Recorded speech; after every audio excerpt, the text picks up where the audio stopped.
Dans les vidéos précédentes, tu as vu qu'on peut s'intéresser à des caractères de différentes natures.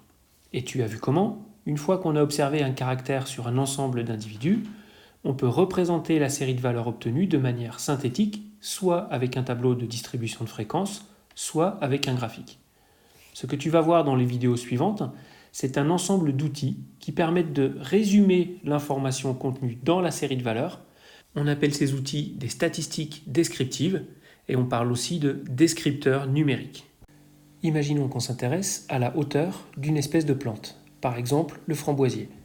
On a mesuré plusieurs individus de cette espèce et on représente les données observées par un graphique, ici un histogramme. Tu as vu dans une vidéo précédente comment construire ce graphique. En examinant ce graphique, je peux extraire deux types d'informations. Premièrement, je vois que l'histogramme est à peu près centré sur 1,50 m. Je peux donc dire que la hauteur de l'espèce framboisier est environ de 1,50 m. Si j'avais mesuré la hauteur de mûrier, j'aurais pu obtenir cet histogramme. Il ressemble au premier, mais il est décalé vers la droite et il est plutôt centré sur 5 mètres. Je vois donc que la hauteur d'un mûrier est globalement plus élevée que celle d'un framboisier. Deuxième information, je vois que l'histogramme a une certaine largeur, ce qui signifie que tous les pieds de framboisier mesurés n'ont pas tous exactement la même hauteur. Il y a de la variabilité pour ce caractère dans l'échantillon de framboisier qui a été mesuré. Et si je regarde du côté des mûriers, eh bien c'est la même chose. Il y a aussi des différences de hauteur entre les pieds de mûrier qui ont été mesurés. Imaginons que j'ai mesuré la hauteur de pieds de blé. J'aurais sans doute observé quelque chose comme ça. Ici, je vois que l'histogramme est à peu près centré sur la même position que l'histogramme des framboisiers, ce qui signifie qu'en gros, un framboisier et un pied de blé ont à peu près la même hauteur. En revanche, l'histogramme des blés est beaucoup moins large que celui des framboisiers, ce qui signifie qu'il y a beaucoup moins de variabilité de hauteur entre les pieds de blé qu'entre les pieds de framboisier.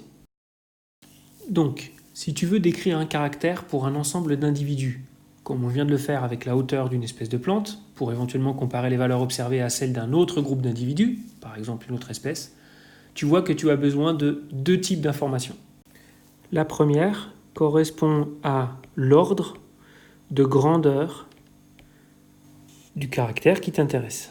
Graphiquement, cela correspond en quelque sorte à la position de l'histogramme sur l'axe des abscisses. Si tu mesures la hauteur des framboisiers, tu auras des valeurs qui se situeront autour de 1,50 m. Si tu mesures des mûriers, ce sera autour de 5 mètres. Et si tu mesures des chênes adultes, ce sera autour de 15-20 mètres, donc très à droite sur cet axe. Eh bien, cet ordre de grandeur peut être quantifié avec plusieurs descripteurs numériques qu'on appelle des paramètres de position ou encore des paramètres de tendance centrale.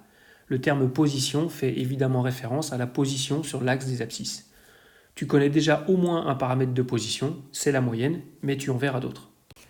Le deuxième type d'information dont tu as besoin correspond à la variabilité qu'il y a entre les valeurs observées.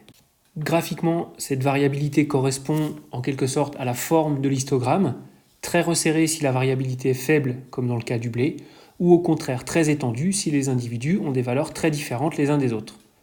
Cette variabilité peut aussi être quantifiée par plusieurs descripteurs numériques qu'on appelle des paramètres de dispersion. Là aussi, tu en connais déjà quelques-uns, comme la variance ou l'écart type. Ce que tu vas voir dans les vidéos suivantes, c'est quelques paramètres de position et quelques paramètres de dispersion. Pourquoi plusieurs ? Pourquoi est-ce qu'on n'utilise pas un seul paramètre de chaque type pour décrire les données, ce qui serait beaucoup plus simple ? Eh bien, tu verras que tous ces paramètres n'ont pas les mêmes propriétés et que parfois, un paramètre n'est pas applicable à une série de données ou qu'il est moins pertinent qu'un autre.